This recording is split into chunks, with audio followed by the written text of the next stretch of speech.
Support for the Klyph Notes podcast comes from Acapella Apparel, an idea born from a love of hip-hop, funk, and soul music and its surrounding cultures. With fashion being a huge visual part of the cultures, they've created expressive images to pay homage, invoke nostalgia, and showcase the elements that make up the lifestyle and cultures of these genres. Acapella, apparel for the music lifestyle. For more information, check out acapella.com. That's AKEPELE.com. This episode of the Klyph Notes podcast may contain explicit language. Listener discretion is advised.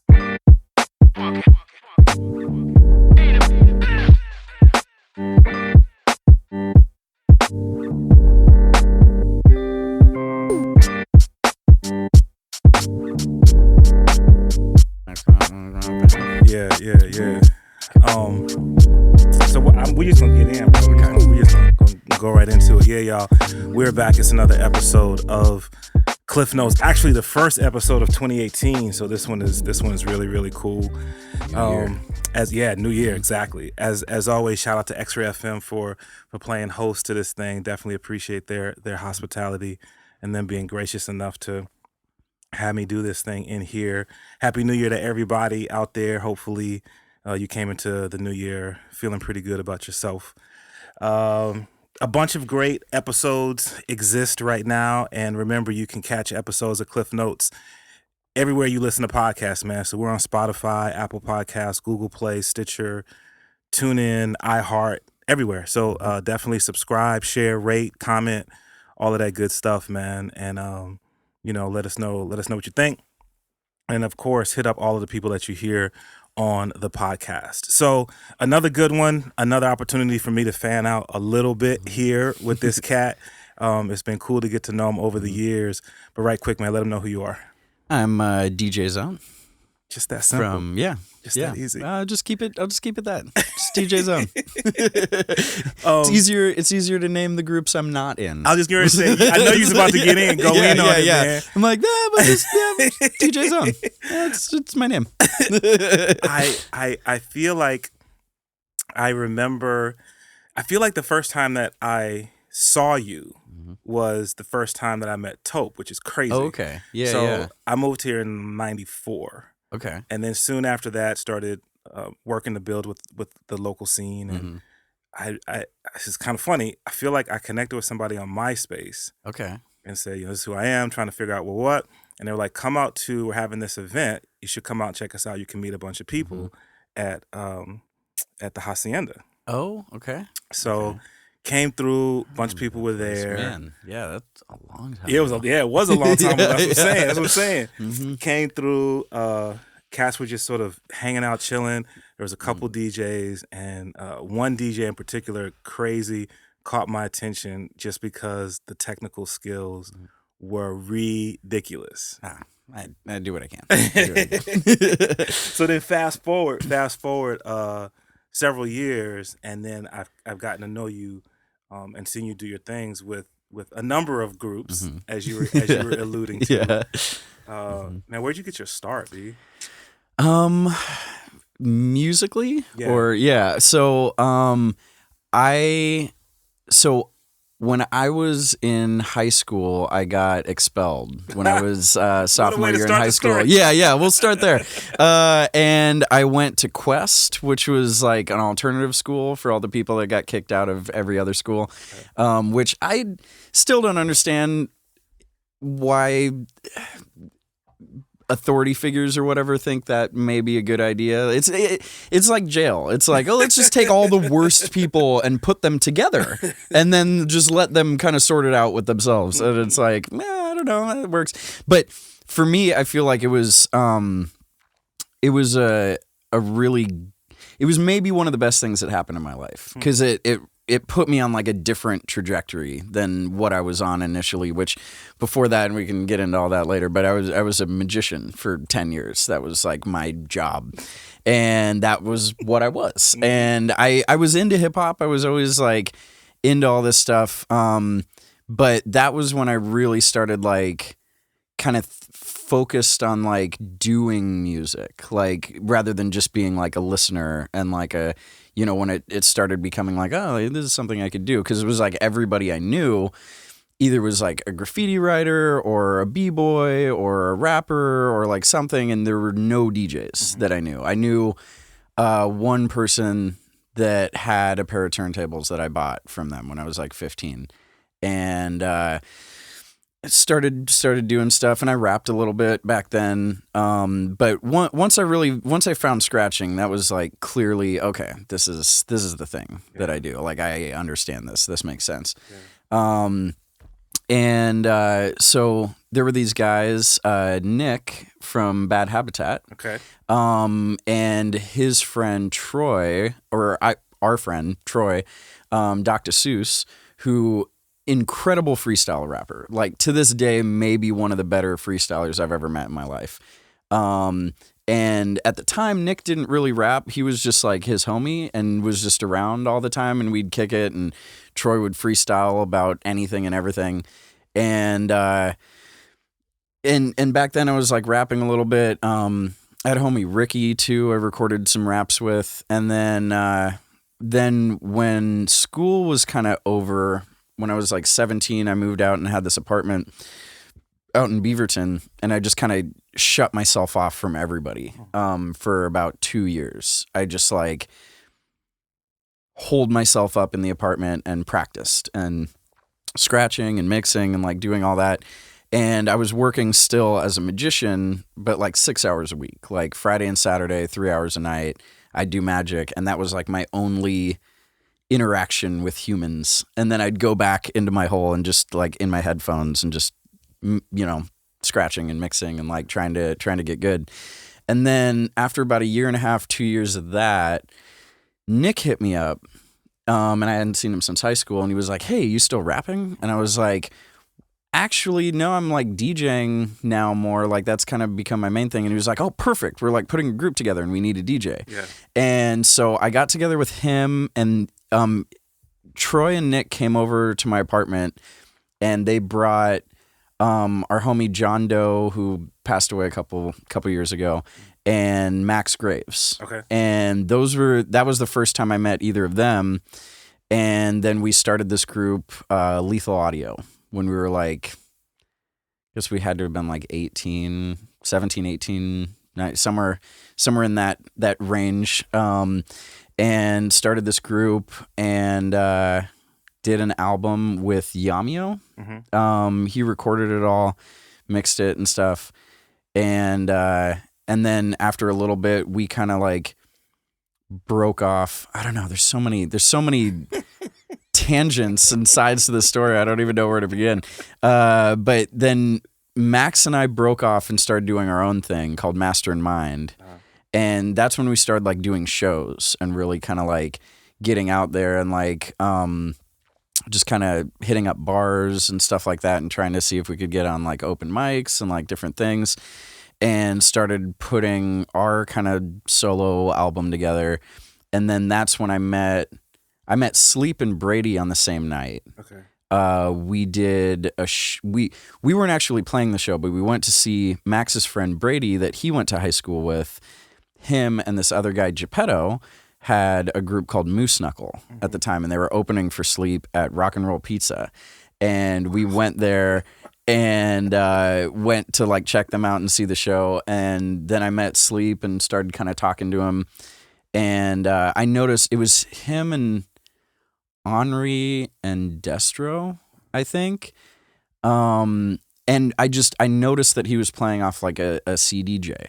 And I went up to him after the show and was like, like, because he killed it. Like anybody who's seen Sleep, he always kills it. But there was like, it blew me away because there was like 4 people in the audience. There was nobody there. Yeah. And he played like it was a crowd of like 3,000 people. Like he just that's put what he does. Everything into it. Yeah. And I was like, whoa, that's a professional. Yeah. Like it doesn't even matter that he's playing for me and 3 of my friends. Right. Like he just like went in. Right. And I went up to him and was just like, if like I saw you were playing off CDJ, I feel like someone with your talent should have like a DJ or something. Like you probably have like a DJ that you tour with or something, but like any of these like little gigs around town, if you like need a DJ, I'm down. Yeah. And he was like, actually, I don't have a DJ that I tour with, or really, you know, like that would be awesome. Yeah. And then we talked about it a little bit that night, but it didn't really like pan into anything right away. It was just kind of something we talked about. Yeah. And then Brady started coming over, and me and Max and Brady started Nightcrawlers, and started doing that. And then a little while later, I did another show. I was DJing for Unified Theory at Burbati's, opening for Sleep. And that's when Phil realized that Sleep and I are both magicians. And he was like, you guys have to, like, you guys don't know this about each other. You have to like meet and talk about this. And so we started like nerding out on magic stuff. And then he was like, yeah, I really want you to DJ for me. And I was like, cool. And then didn't hear anything about it for a long time. And then he hit me up. I don't know how much of this story I want to share. Look, Brett, don't get yourself in any trouble, bro. Yeah. We'll just say I was under the influence a bit. Okay. And it was like 2 or 3 in the morning, and Sleep called me, and I was like, why is Sleep calling me at like 3 in the morning? Right. And he was like, hey, what's going on? You want to go to Colorado tomorrow? And I was like, of course he did. Yeah. And I was like, yeah, I'm down to go to like, what time do we have to leave? And he's like, well, we got to be out by like 6 in the morning. And I was like, okay, so in like 3 hours? And he was like, yeah, you want to go? And I was like, all right, cool. And so me and him and Bishop and this guy, Matt Kinitzer, who Sleep and him had a clothing company, Someone Clothing, we all got in a car and drove to Colorado or Boulder. We drove to Boulder, and we played a sold-out show at the Fox, opening for Cunning Linguists and Tone Deaf. And that was my first out-of-town show, and was also my first... That was like my third actual show that was like at a venue that wasn't at like a bar or a house party or something like that.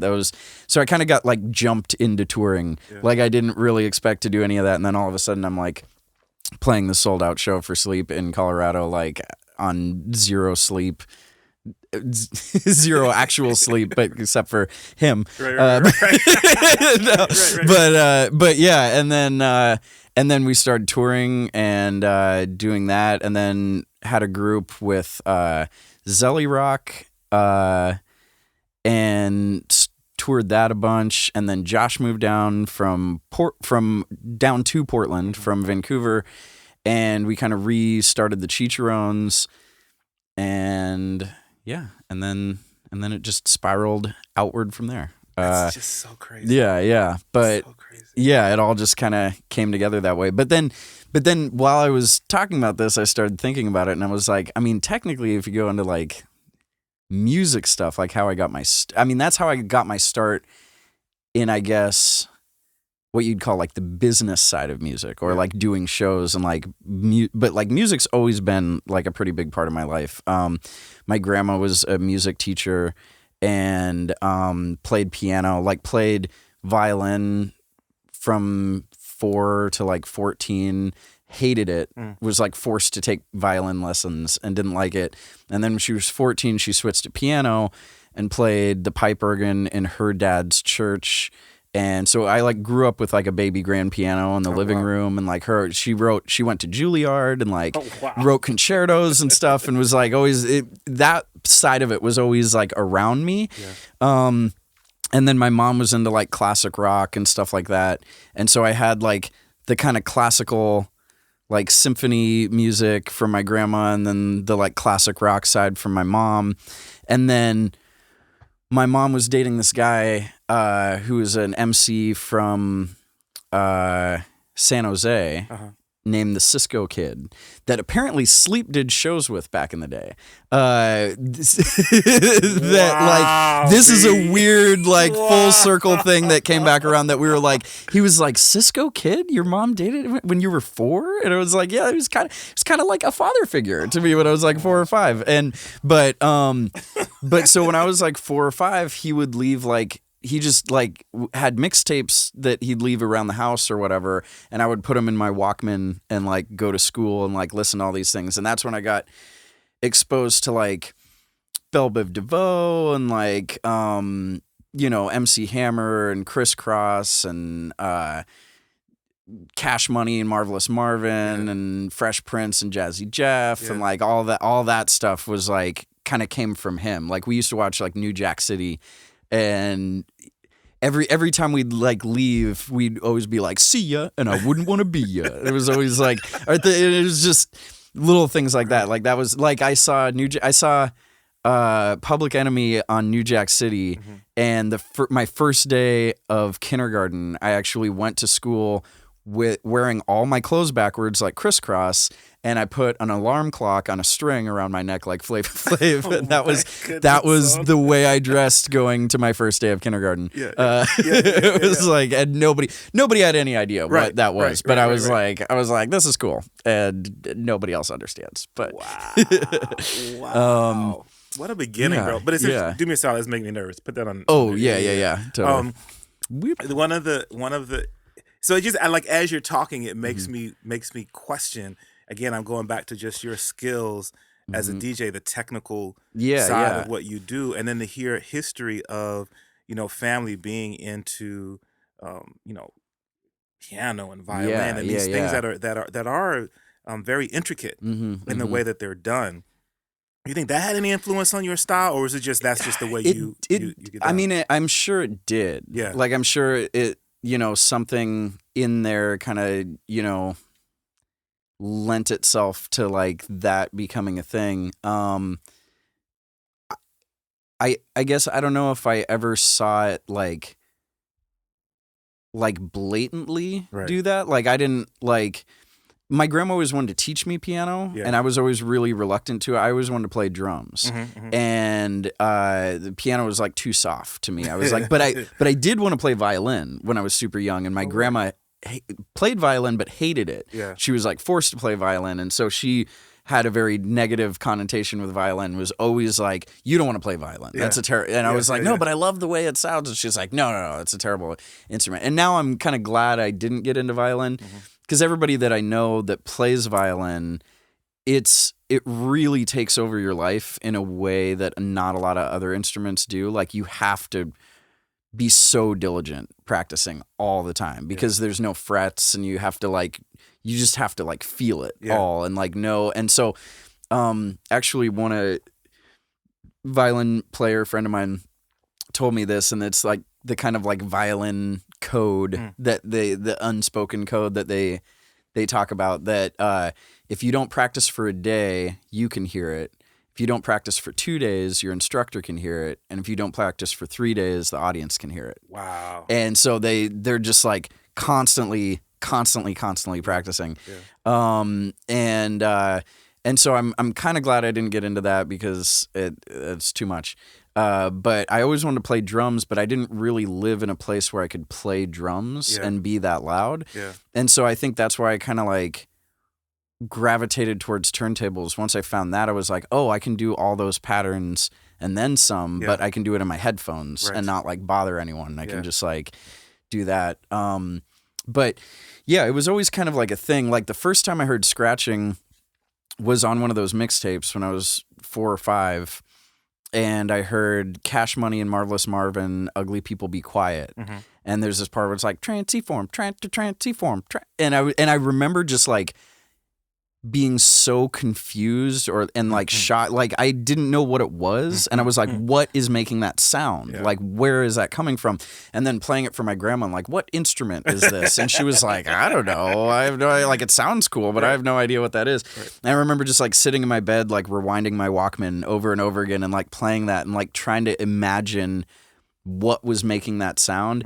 And I thought it was some kind of a computer thing. Like I felt like it's got to be like some kind of a computer, but then there's this like funky human element to it that like is clearly not a computer. So I'm like, what is that? And then when I was 7, I saw Rock Rada on Saturday Night Live, and he was like the musical guest. and he was like doing all this beat juggling stuff, and it like clicked. I remember like seeing that and being like, oh, that's what that sound is. It's turntables.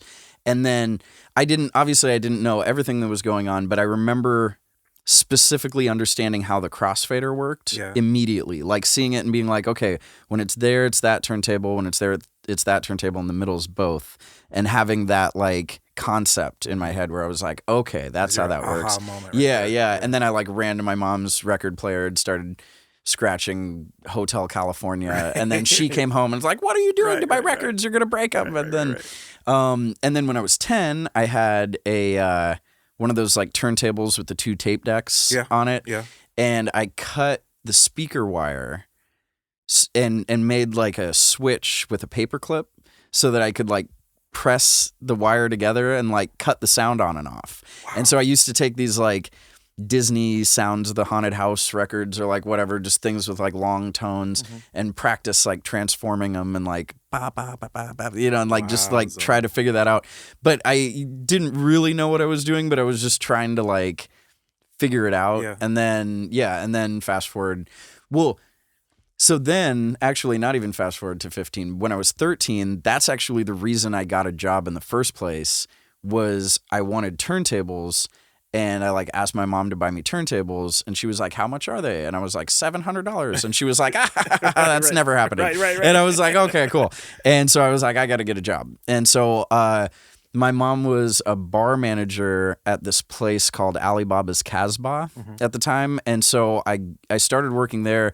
And on Tuesdays I did magic, and on Saturdays I DJ'd disco night, which I later turned into 70s night so that I could slide hip hop in there. Right. And then I did a hip hop night once, but then like all these like gangster dudes started showing up, like smoking blunts and stuff like that. And it was like a very strict religious Arab family that was running the place, and they were like, no, you're not doing that again. Right. And I was like, okay, cool. Yeah. But then they shut down after I worked there for maybe 6 months, and then they shut down. And then I got a job at Huber's doing magic, and it kind of like took over. That was like, it like put the blinders on, because all of a sudden I was like making like I was making an adult, like what would be good now at 13 working at Huber's. Wow. And so it was like, I was like, this is doing good. I'm going to keep doing this. Yeah. And I kind of forgot for like a good year or two that the whole reason I got the job was to save up to buy turntables. And then I was like buying all this other stuff. And then when I was like 15, I was like, wait a minute. The whole reason I did this was to buy turntables. I need a set of turntables. So I ended up buying a set of turntables for my friend at Quest. And then when I was 17, both of those turntable motors went out in the same week.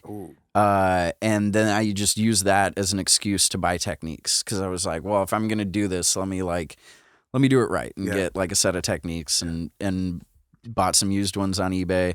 And then I remember having that moment where I like woke up and like looked at them and was just like, man, I just spent like a whole lot of money on turntables. Like I better do something with this. I gotta make this work, because that's like. But yeah, I don't know. Wow, that's great. Well, it's funny. I mean, there's so much there. First off, shout out to Dr. Seuss. It's so funny, man. Yeah. Like I met Dr. Seuss a minute ago, and around the time that I met him, I DJ'd for. It might have been. I feel like it was his folk at Rock and Roll Pizza for a show, which is nuts. Yeah. Which is now like this cool vegan spot that my wife and I just went to. I haven't been there probably since then. Yeah. Or no. I did a show there with Grayskull. Okay. Like maybe 10 years ago, 9 or 10 years ago. But that's maybe the last time I think I was there. It was like right before they shut down. Yeah. Such a small world, B. Yeah. The other thing that it makes me think about as you talk about the crews that you were with and rocking with a certain crew and then breaking off and doing something a little bit different. It really, not necessarily the breaking off piece of it, but the idea of, people working together and then kind of doing side projects. Like that sort of reminds me of Portland. Yeah. Old Dominion and Sand People specifically, where you have these great crews who come together and make great art. And then but then they're also doing little side projects. Yeah. Well, and it's it's one of those things that the more people you have in a group, the harder it is to get everyone together. Like even when it's like 3 or 4 or 5 people, like it's hard to get everyone on the same page all the time. You have those like magical moments where like everybody's there at the same time and it's like working. And it always seems like those are like kind of short-lived where like everything lines up and the universe just lines up perfectly and then everybody's just here and then this like magic thing happens and then life happens and everybody is like doing their own thing, and so people kind of gravitate towards certain people, or like, you know, maybe these 3 people live in the same area, so then they start a group together, or like these couple people like, you know, have kind of the same mutual friends and then they start another group, and like, you know, and it just kind of like branches off like that. But then you all have that thing like, you remember when it was all of us back in the day when we were all just there. But because that's kind of the same thing that happened with Big Bang, which it was like another group of like 12 rappers that we started, which always kind of felt like Young Dominion or like New Dominion, like because it was the same building too. Sleep got all this footage back from like old Dominion stuff from like 98, 99, 2000. But it was like all this old footage from Salmon Street from that warehouse.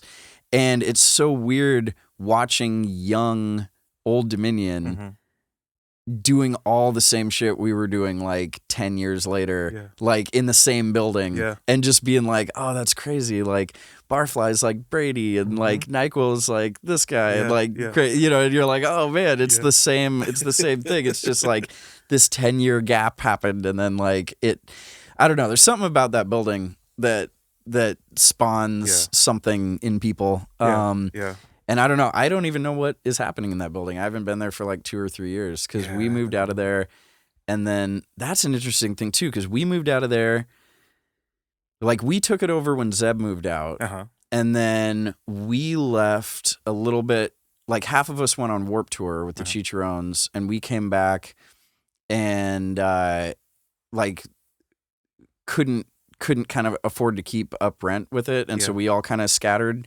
And then Ray Holiday took over, and then Mike, you know who, took over after him, and then he left and then moved in. Like we all kind of eventually made our way to the new building, and then he moved over to the new building with Vay, and then ended up moving down into Sloth City with us, and then Seventh Deadly, and all that happened. But it's like, it's funny the way we're all connected. And we also, with the old Big Bang thing, we realized that all of us, except for EK and Cray, because they lived in different places, but the rest of us all had this moment like 11 or 12 years ago where we all met and we had no idea. Like we didn't know that like 10 years later we'd start a crew together, but we had this like one show that we played that we traced it back to where like all of us were there. Wow. And Dan wasn't even rapping at the time, but he was the bartender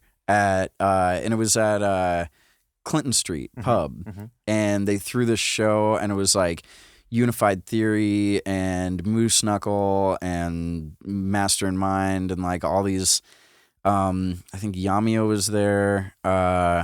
Traffic, I think, was playing, but it was like Damian Gray or like I think it was right after Trash Heap, but it was like in that same era. There was just like all these people that like we were all kind of like there, and through this crazy show at Clinton Street, and like we weren't like, there was a bunch of us that were not over 21 that were that were like should not have been there.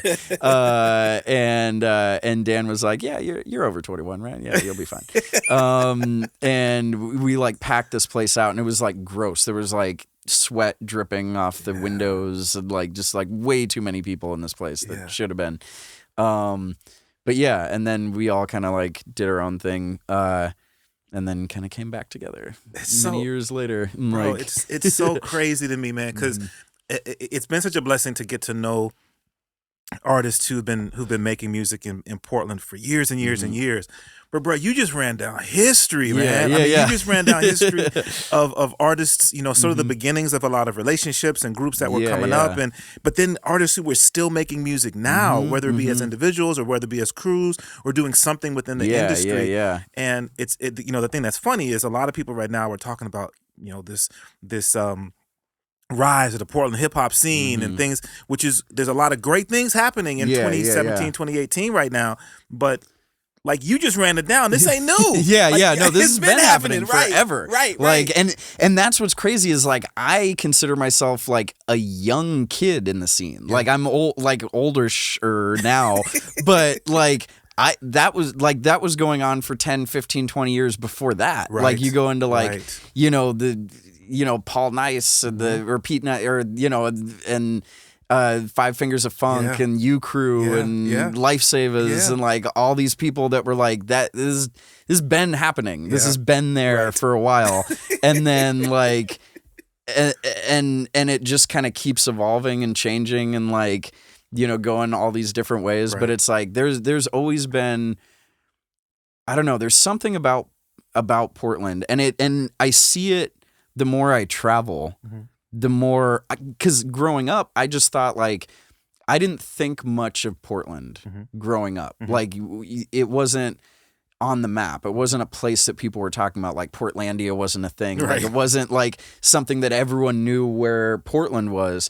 It was just a place I grew up. And I remember like kind of growing up in that world and everybody being there, that I thought like, that's just got to be the way it is everywhere. Yeah. And then the more places that I travel and see, and you like see the local scenes and see what like people are doing in other places, and you're like, that's a very unique thing to Portland. There's not a lot of places that are doing it like that. Even like the big cities that you think would be like New York and LA and like whatever. It's like my favorite hip hop scenes, maybe in the like personal favorite hip hop scenes in the country, are Portland, Colorado, and New Mexico. Wow. And they would not be those are not the places that you would think of when you're like, oh yeah, the dope hip hop happening. But like New Mexico and Colorado have like crazy hip hop scenes that I compare to Portland in that way, where they're just there. They're not like going out. They're not touring. They're not like getting a ton of national exposure, but you go there and you see what's happening and you're like, damn, there's a lot of people here that are really, really, really dope. Yeah. And like everyone's just kind of pushing each other to get better, but it's not like no one's like going outside of that and showing the rest of the world what's there. Yeah. It's just there. Yeah. And like some people, like Colorado's definitely been getting a bigger name and like people coming out of there. But I feel like New Mexico's still in that place where it's like it's just there. That's where Sleep and Henri came from. Like they got out, but then they moved to another place that's kind of similar, where it just kind of stays in this little box here. Yeah. And I don't know. I don't know if that's necessarily a bad thing. Like because then the places that get exposure as like a hip hop scene, then I feel like get locked into that. Like you go to some places like LA and you see like there's a dope underground scene there, with like 2Mex and AWOL 1 and like, Shapeshifters and all these people that are like, everyone, it goes deeper than that, Living Legends and Hieroglyphics and like everybody, but like that whole scene exists. But then there's like a huge scene in LA that's just like a bunch of people. Like remember like when like Tupac was around and everyone was like carrying guns and like shooting each other. That was really cool, right? We need to bring that back. Like you see that like in the scene a lot, like where it's just like this nostalgia for like, remember when LA was running the hip hop world and like it was the best and like West Side and like let's do that more. And I don't know. I've definitely spent a lot of times in LA where I like see that and I watch it, and then I come back to Portland and I remember this one specific time where I went to LA and just spent like 4 or 5 days there and just like watching the whole local scene, just kind of getting disillusioned with it. Just like, this is like, there's just like no creativity here. It's just for whatever reason, it just seems like like void of like new ideas. Like everyone's just kind of regurgitating the same things. Yeah. And then I came to Portland and I went to a little show that Cable Rock was throwing at the Grand, and every single person was amazing. Yeah. And I remember just like sitting at the Grand and being like, I'm glad I live in Portland. Wow. I'm glad, like, of anywhere that I could live, like there's a thing about Portland that there's so much. It's like the opposite of that. It's like there's so much creativity that's like pouring out, and then it pushes everyone to be competitive in that way. Yeah. Like everyone's trying to one up each other creatively, not necessarily like trying to like make the most money or be the biggest star or like push stuff, but like everyone's trying to like, how can I do something that no one that is going to get everyone else's attention because no one's done it before, or see, like It's funny, B, because as an old head, that makes me. That makes me think back to that's the way it always was. Yeah. It was about creativity. It was about do what can I do? I had an opportunity. I haven't announced it yet, but I had an opportunity to do an interview with an artist, a legendary Portland artist, and he talked about that. When he was coming up, it was about if you did a show last week and you're doing a show this week, don't bring the same show. Because people are paying attention. It's about creating an atmosphere of creativity that you share with other artists, that you share with your community. Yeah. But you also have to. It's hip hop, man. I mean, that's what it is. It's competitive in nature. There's that bit of competition that's always going to be there in it, and that's what's interesting about the like. Not like Portland, but like the national scene, I guess right now is it's like it's gotten to this place where like everyone is content with like specializing in a thing that like I do this and like nobody else. And I guess in a way it's kind of the same thing because they're like, it's like I'm doing a thing that nobody else is doing, but it's like it's not. It's so I feel like everyone's so secluded from each other that they don't ever look at what anyone else is doing and try to like push as a way to like push what they're doing. Right. Instead, they're just like, I do this, I'm going to do this, I'm going to do me. Like that's, my thing. Nobody else does that. And like, I'm going to focus on that. And I don't know. I feel like it takes something out of it. Like people just aren't like pushing each other to be the best, like nobody, like me and Sleep have talked about that before. Like there's no MC out right now other than maybe like Kendrick, but that like I feel like is like I want to be the best MC. Yeah.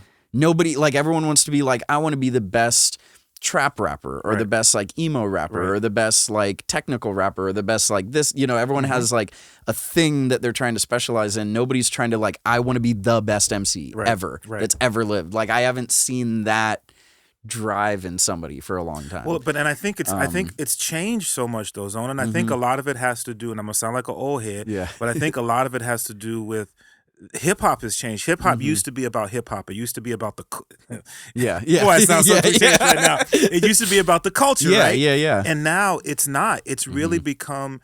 I look at what's happening to hip hop right now, and to me, it parallels what happened to sport in a certain sense, right? Where people used to play sport because they loved it. They loved hanging out with their friends. They loved the competition. They loved everything about it. And then somebody one day came and said, "You know what? We're going to give you X million dollars for you to do what you love." And then people stop doing it because it's what they love. They start doing it because I want to make money. I think the same thing to a certain degree has happened with hip hop, right? Where people are. This is my ticket out. I mean, people even talk that way. Right? And it's, oh man. See, I've gone back and forth with it so many times because it's understandable. Yeah. I get it. Yeah. Completely. Because then you like go, and I know when I was younger, I didn't get it. Like growing up in Portland, like there's not, like even when it was, like 15, 20 years ago when Northeast was like a lot more dangerous and like, whatever. And like there were things happening all the time. There's not really a hood in Portland, like compared to like a lot of other cities. And so like I had like a different, like growing up in Portland, I think I had, a bit of like, I don't know, like a bit of like a sheltered thing, growing up in Portland. Like I didn't know the way it was other places.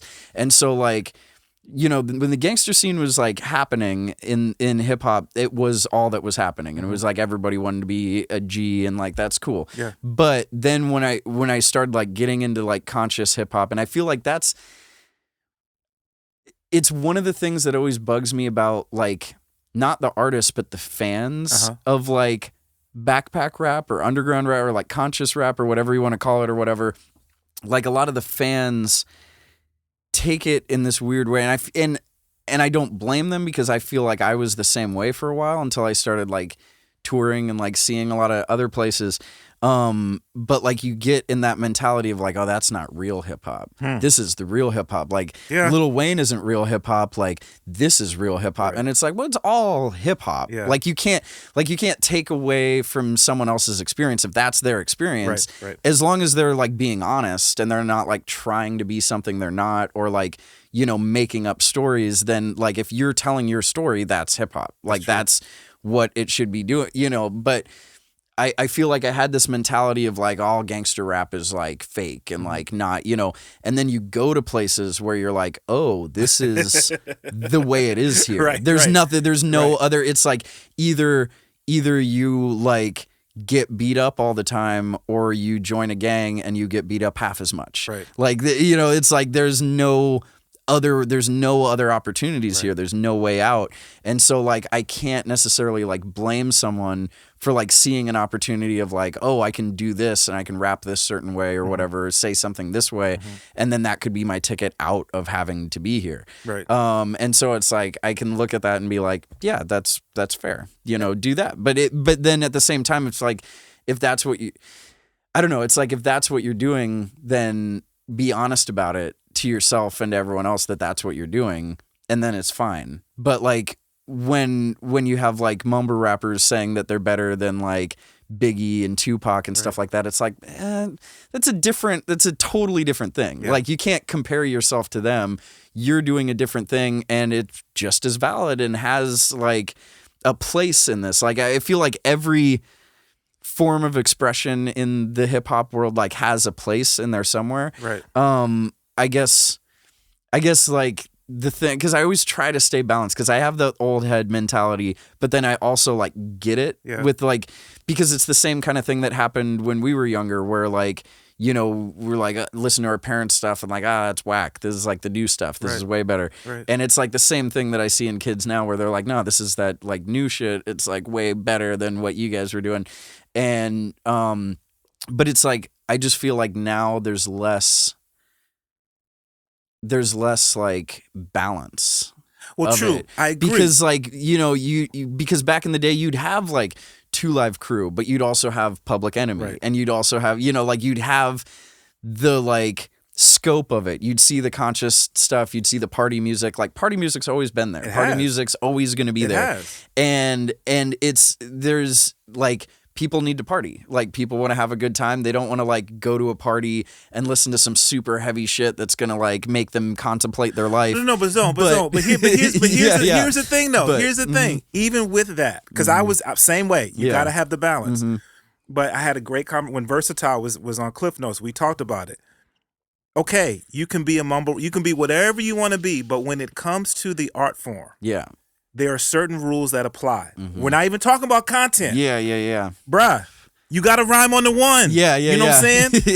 First, if you have a singer, if the singer's singing off key, you're not going to celebrate that, right? You got to go back in the lap. Totally. And so some of that's sort of what I take a little bit of issue with, man. Like just be, like you said, focus on being if you're going to be a mumble rapper, be the best mumble rapper. And a part of being a rapper is understanding time signature. You know what I'm saying? That's my issue. Totally. And I get that. And I think that's, and it's funny because I feel like that's part of what they're rebelling against. Oh, come on, bro. And then it makes us feel a certain way because that's so like built into like this is the way it has to be, and then they're like doing something totally different, and I don't know, like I don't know, I'm slowly warming up to the idea of some of it. I get it sometimes. Don't not all the time. Don't go to the dark side. No, I'm not saying all the time. I'm not saying all of it's great, but sometimes I'm like I see what you're doing and I get it, and it has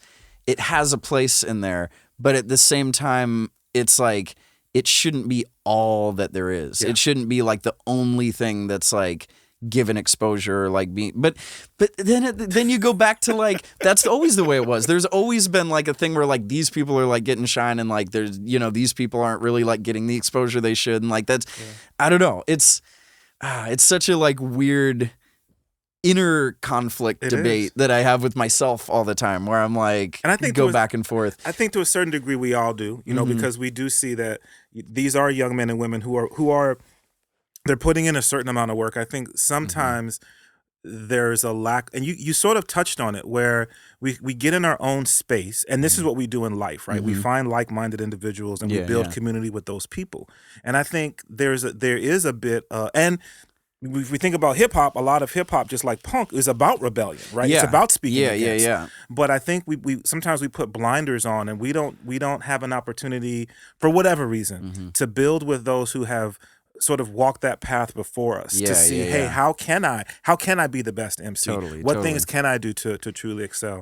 But see, that goes back to what I was talking about before, whereas I feel like that's the problem with celebrating a lot of these people that like aren't putting in that work and like aren't, is that like we're giving a pass to a lot of people for like not putting in effort, whereas like there's a certain, I don't know, there's a certain place where I feel like it crosses a line and you're like, you have to be like, okay, well, what are you really trying to do? Like, are you, are you, if this is about, I don't know, it's like, but it's the same thing that's not only happening in hip hop, but it's happening in the whole world where everybody has the freedom to like, well, whatever you do is okay. Right. Like whatever, like however you choose to express yourself is okay. And like, and it is, I think that's good to an extent, but then it also goes too far. And then it turns into like, well, even,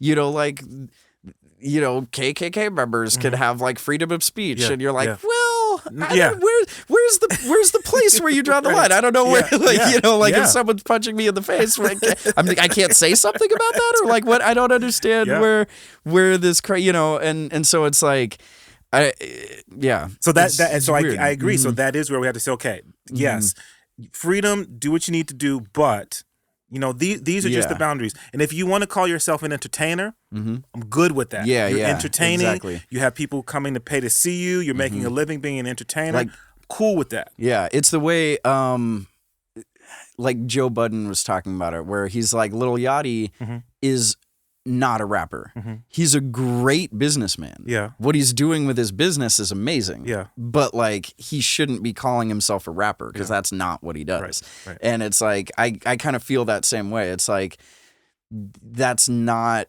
like, you're not representing hip hop culture with what you're doing, but at the same time, you're a part of, like, it's a part of the bigger picture, but it's not, it shouldn't be, I don't know. I know it's tough. It's so complicated. It just gets so like. Let me ask you this, because you talked about seeing the Portland scene. And I will say this just before anything. I will say one person who's doing it right. Sci-Hi the Prince.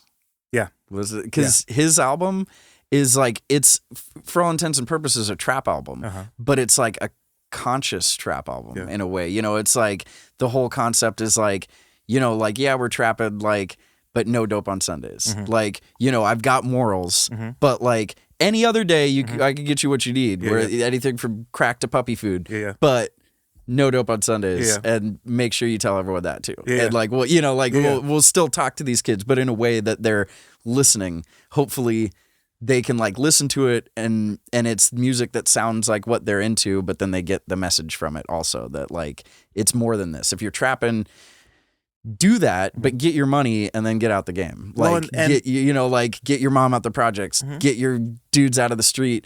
But if you're just like trapping to be trapping, then like you're wasting your time. Like, that's not what that's not what this is about. Well, and it's from an artistic standpoint, to me, I look at that and I say, in order to create an album like that, it takes effort. Yeah. Right? Yeah, it's not about, exactly. let me I got some money, let me get all my boys, let's go in the studio and hit record. No, that takes effort to put together a project like that. Yeah. Well, and it's because he came from that, like, he came from hip hop. Yeah. Like, he's been in there for a while, and now he's just like, I wouldn't say giving in, but he's kind of like, okay, you want trap? Well, I'll give you a trap album, but it's going to be my way. Yeah, I'm going to do it like this. Yeah. And it's like, okay. I want to spend a little bit of time talking about your travels. So you've talked about it, man. You've been around the country, but then, especially within the last couple of years, you've been outside of the country. Yeah. Doing things. Yeah. All over. It's crazy. It's crazy. Yeah. It's funny because again, knowing you, I think seeing you with the Chicharrones, and then seeing you like DJing for Sleep and Grace Cole was here, seeing you on stage with them, and then saw the first thing I saw was you were going on tour with it was first with Aesop, right? It was a little both. They all kind of like both the Aesop and Macklemore thing kind of like happened at around the same time and kind of overlapped in different ways. I actually started talking with Aesop before any of that, like almost 2 years before I actually ended up like doing anything with him. He kind of reached out to me and was like, "Hey, like me and Wiz aren't doing stuff together, and I have the show in New York I want to do." But I can't cancel it. And like, do you want to DJ for me? And I was totally like, yeah, that sounds awesome. But I was on tour Sleep at the time. Okay. And I was like, I really want to do that. But I have a day. I happen to have a day off that day. Maybe I could fly up to New York and do the show and then fly back down to Arizona and finish this tour or whatever. Yeah. But he wanted like a week off to rehearse. And it was like, I was like, I can't take like a week off in the middle of this tour. Like, as much as that would be awesome, I really want to do this, but I can't just be like, all right, peace, everybody. I'm going to go DJ for Aesop. I'll see you guys later in the middle of this tour. Right. And so I had to turn him down. Okay. And then he ended up going out for a year or so with Abilities. Okay. And we actually just recently talked a bunch at the Grouch and Eli show about all that. And it was like, we both kind of had that same feeling of like, oh, that's good. Yeah. I feel like that fits. Yeah, If, like when I said I was going out with Abilities, I was like, yeah, that's perfect. Right. And then it was the same thing when I ended up taking over. He was like, he asked Ace like who he was gonna have DJ for him, and he was like Zone. And he was like, oh yeah, that makes sense. Like if it is anybody, I'm glad it's him. Right. Like that's and it's like we both kind of have that same feeling, because I feel like someone like Ace needs like a technical DJ behind him.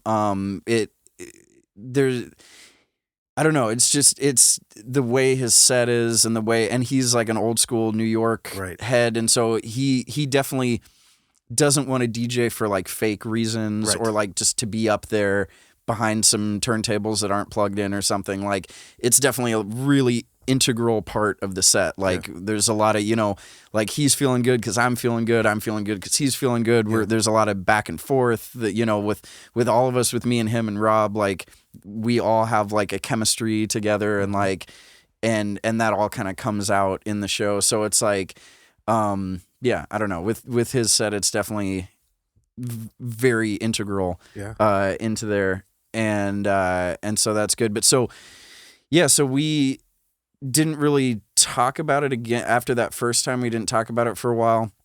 And then XP was living down here. Shout out to XP. Yeah. And we were, me and him and Sleep were recording a lot for like a year and a half, maybe even 2 years. I think it was more like a year and a half, but we were like just 24/7, just like recording. And we were doing like spec work, doing like stuff for like commercials and movies and whatnot. We like ghost wrote an R&B album for some dude. We were just doing all this like stuff together. Yeah. And then in the meantime, I was like recording his album when we had like downtime in between different projects we were working on.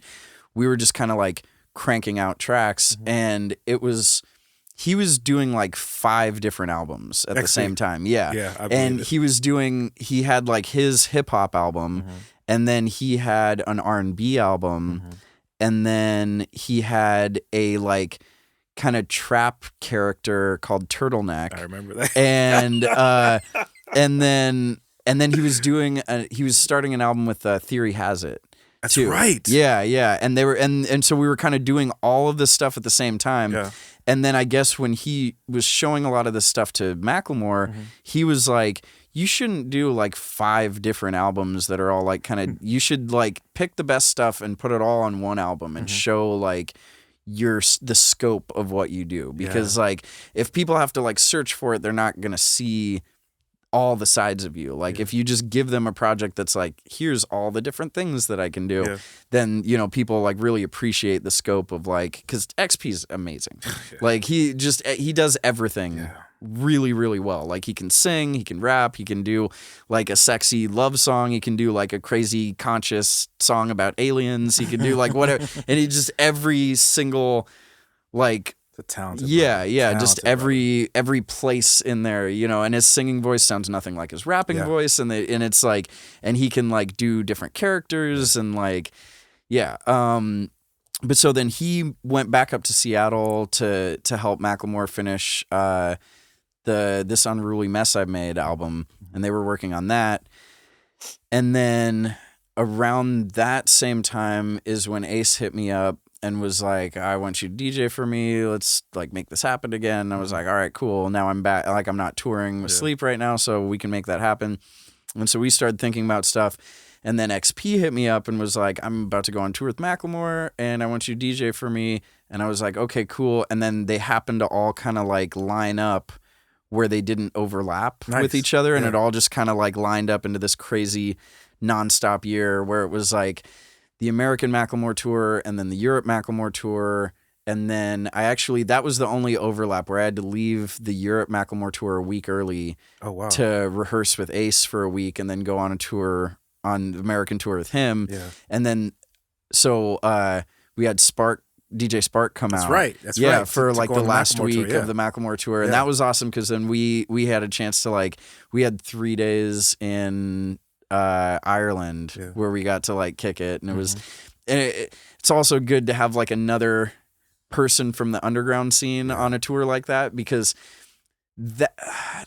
that's such a crazy different kind of tour, like being on tour on like a huge like pop tour basically like that. It's not a hip hop tour. It's not the same feeling of a hip hop tour. It's not like the way the day to day is not like being on a hip hop tour. It's very much like the vibe that I got from it is it feels like being on like a field trip with your high school drama class. And it's like, cause there's just so many different characters and people. It's not just hip hop people. It's like so many different styles of artists from all different walks of life. And you have, you know, like dancers and like classically trained, you know, people and like jazz musicians and like professional, just like stage crew people that just like, this is what we do. Like we're doing this, next week we're doing Adele. And then the next week we're doing whatever, you know, Taylor Swift or whatever. And like, this is what we do all the time. This is our job. And so it's like, there's really only like 6 people that I can think of on that tour that were like, came from the underground hip hop scene that did the like years of like grindy van tours, sleeping under a sink with your shoe as the pillow kind of like tour.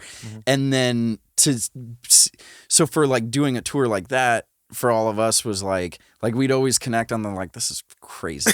Like you see, this is not normal. Like you see what's going on here. This is insane.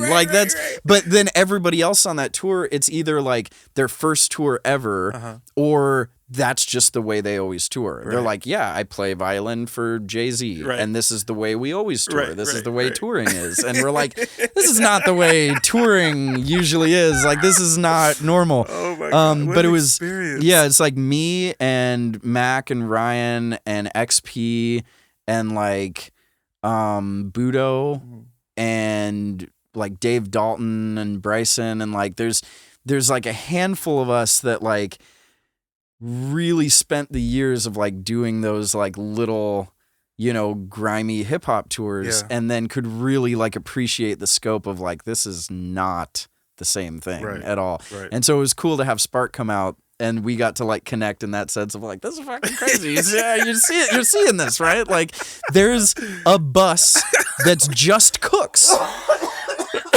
Like, there's a bus that's just 14 chefs, and they just cook all the food all day. And that's not the way touring is. That's the way a lot of people envision touring being. Right. But that's not the reality of the way most tours are ever. That's like, crazy, even when you get to a big level, even when you get to like, bigger underground level or like, whatever, like, it's still DIY, and it's still like, you may not be in like a little minivan, but you're in like a Sprinter or like a, something. It's like, it's not the same thing as like being on something like that where you're like, there's 9 buses and 13 semi trucks, and then they rent hotels every other day, and so you're like renting out like pretty much a whole hotel for everybody like every couple days, and you're just like, man, this is a different scale of things than I've ever like experienced before. Oh my gosh, man! Chopping Up was on. All right, so check it out. I gotta get ready to go do Welcome to the Neighborhood. Okay, but I have to take a minute.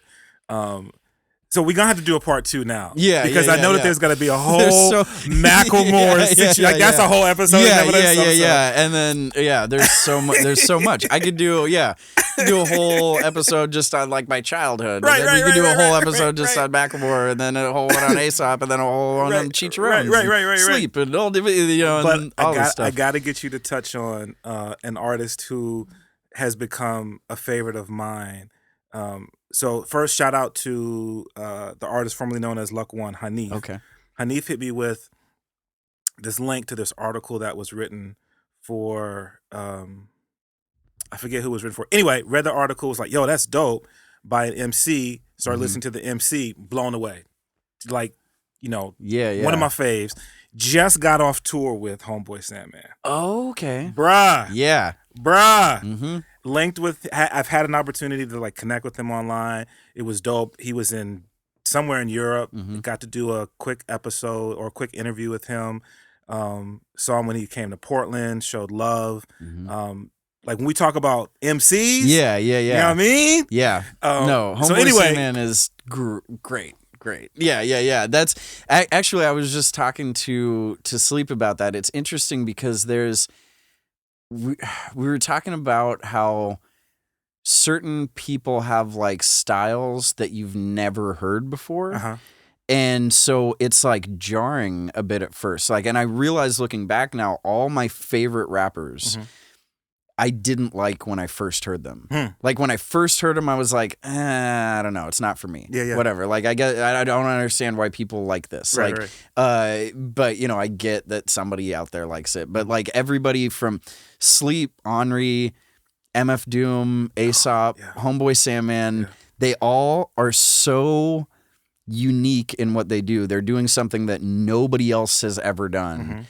And so when you hear it, you're like, I don't really know. And then there's a certain point where it like clicks and you're like, oh, wait a minute. You are doing something really, really special here. Like, nobody does that. And Homeboy Sandman is definitely one of those people that like, I mean, he's Aesop's favorite MC. So if that says anything, anybody who looks up to him that's like, Aesop, what's your favorite MC? It's like, there's a reason he was on tour with us for so long. It's not that, it's not a label, like they're on different labels. They're on, it's not like a thing that somebody else put together. It's like, this is the guy I want opening for me because he is doing something that nobody else is doing right now. And they did the Lice project together. And then they did Lice, and that's awesome too. Like, their styles together just complement each other really well and are great.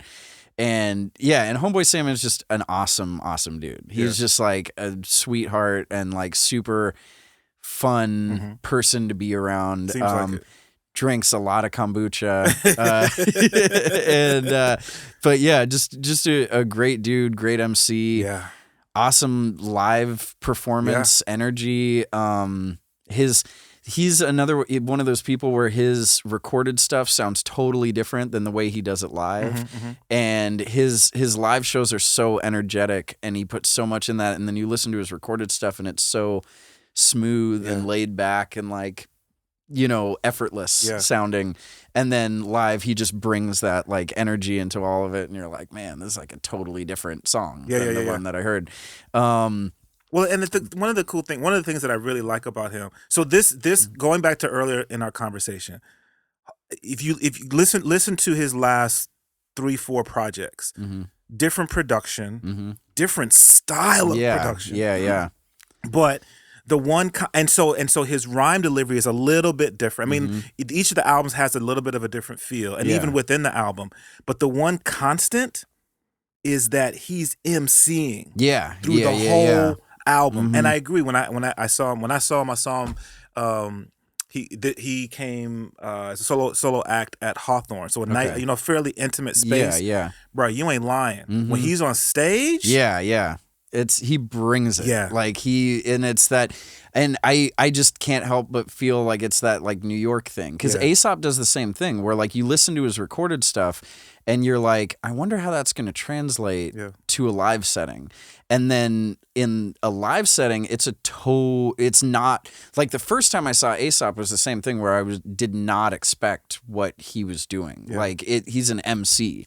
And it's like, call and response, and it's like working with the audience, and it's live, and it's in your face. And then you like, after years of listening to his stuff where it's all like introspective and heady, and you're like, how does this translate to live? Right. Like, it's like the same thing like when I listen to like Adele, and I'm like, who goes to like how people react at an Adele concert? Like, or is everyone just sitting around crying? Right. Like, how does that? What's that? Like, how is that going to translate? Like, because it's awesome music to listen to, but then you like think about a live setting, and you're like, how is that going to even work? But I don't know. I don't know if it's the New York thing, but they both just like bring that energy to like a live crowd. And just it's like a reinterpretation of their songs that they do. Well, let me say this. Yeah. So if you're not yet, I highly advise you, recommend follow Zone on social media. So real quick, throw out your social medias. I'm on Instagram and Facebook. It's at the DJ Zone. Okay. And I have a Twitter that's Zone PDX, but I don't really ever. I think my last tweet was from 2013. Okay. Maybe. Like, I never used Twitter, but Instagram and Facebook, I'm always on there doing stuff and talking about things. At the DJ Zone. And hit me up too if you want. If you're an artist and you want some help on a project, I mix and master stuff. I record stuff. I produce things in a way too. I make beats and stuff like that, but I consider myself more of a producer in the like traditional sense of like I'm good at like figuring out how to make a project cohesive if you have like a bunch of pieces. So like I don't know. I'm out there doing stuff, but I'm also back now for a little bit, and I'm here, and I just want to work. I just want to like do all the things that I can do. That's what's up. Keep busy. It's funny because I didn't realize that part of your artistry until I was blessed enough to have, I think it was when I had the Chicharrones when I was at the old radio station come through. It was I'm sure that's when it was. And afterwards, Sleep was like, yo, I got a bunch of stuff I want to give you, radio edits, woo, woo, woo. Yo, Zone, give them the stuff. And you gave me like a folder of, I don't know how much music material. And then that's when I started realizing, oh, you DJ and you produce and you record. Because I think we just hung out like talking afterwards for an hour. No, it's a thing that... That's another interesting facet of my weird, insane life that makes no sense. But it does make sense in a sense. It's too many senses in a row. I kind of by default became an engineer because I don't know.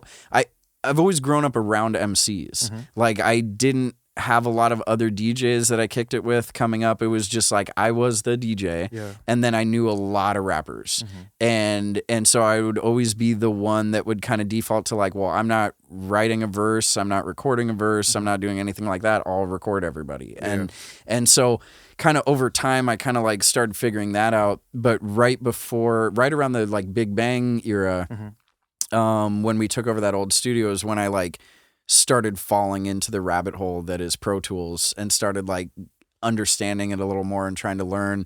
And then I was blessed enough to have like a lot of people around me that were really good that I could like pick up pieces and learn from like Pale Soul and Smoke and Zebulon Dack and Prince and like all these people around me that like I saw what they were doing and was like, oh, okay. And then like, well, how do you do this? Or like, so, you know, and so I started like picking up a lot of things and then have been kind of like focused on that for the last 7, 8 years or whatever. I've been like a DJ still and like focused on scratching and performance and live stuff. But then in the shadows, I'm learning as much as I can about like mixing and mastering and sound design in general, I guess has always been like a part of it. You know, even when I was like, before I was working with rappers, when I was just like making, you know, scratch songs where I'd like on a 4-track tape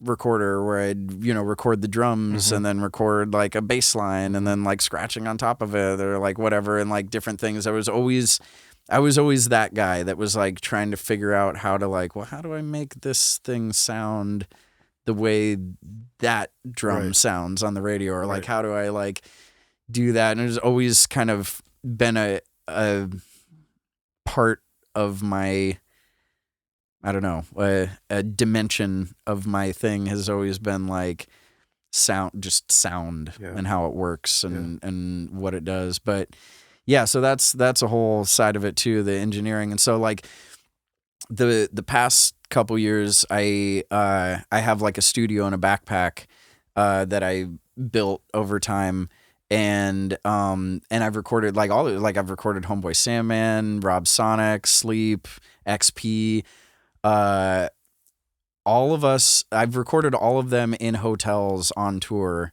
Crazy. With songs that you've heard and you probably have no idea that were recorded in a hotel somewhere. That's what's up. Yeah. And I've been working with a lot of people lately, and now that I'm back for a little bit and not touring so extensively, like I have no out of town shows booked as of right now, for the first time in like 2 years that I can think of, where I'm like, wow, I'm just here. And so I'm just trying to like expand my I guess client base and my like the people I work with, because it's always been, that's why it's never, I've never like promoted myself or like you know, marketed myself or like put it out there that I'm an engineer. It's always just been kind of within the circle of people like that, you know, from like Old Dominion and Big Bang and like whatever, the like crew, they all know that I've been doing that, but I never really like put it out there, and I never really worked with anyone else until recently, like the past year or so. I've been like expanding more into like everyone else, and like, yeah, just come down. We got a studio that we run, and it's, we're all in the same building now. There's like 7 studios. It's Zeb and Prince and Yamio and Vay and Rob Sonic and me, and then there's an empty room that's about to be filled by somebody that I don't know yet, but that's about to be the new, but I guess he's like a old jazz head. So that'll be an interesting other dynamic to it. But yeah, there's all studios there in the building, and they all have their own vibe and their own kind of thing, you know, that's going on there. And,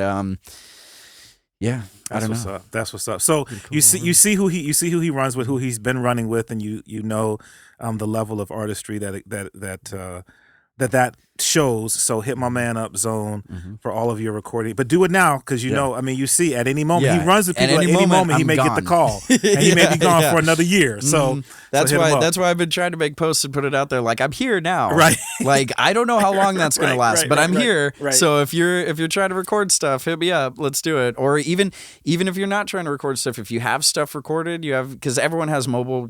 Everyone has their home studio now, but there's, if you're trying to take it to that next level and like you want to hear how it could sound, then let me know. My dude, bro, thank you so much, man. Oh, for sure. For real. Thank you. And like, definitely. For real, this is part one. Yeah. This is part one, bro. There'll be many, many more parts. That's what's up.